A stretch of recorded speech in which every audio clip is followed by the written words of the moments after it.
bakışlarında sönür qamətim. Gözlemekten yolunu həsrətlə, qalmadı ümidim, artıq bitti cürətim.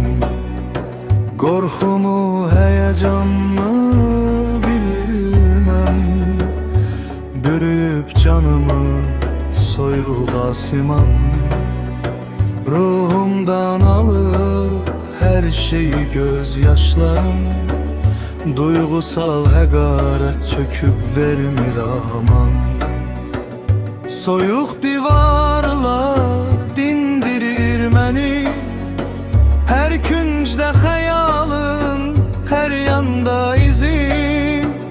Sükutun səsilə boğulur ürək, mənası qalmadı nə odun nə közün.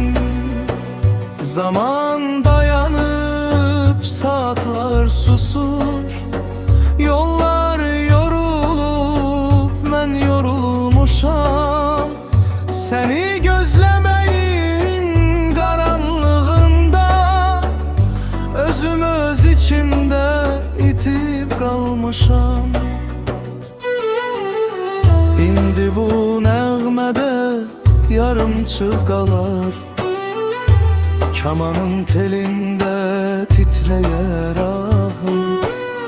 Sensiz bu ömürde, bu boş şehirde, yalnızlık olupdur tek günahım.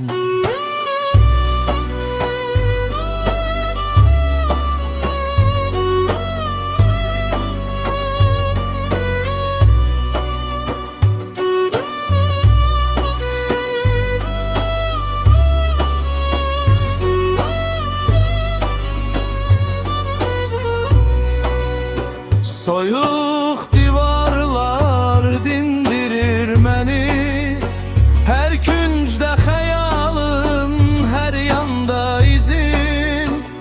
Sükutun səsilə boğulur ürək, mənası qalmadı nə odun nə közün.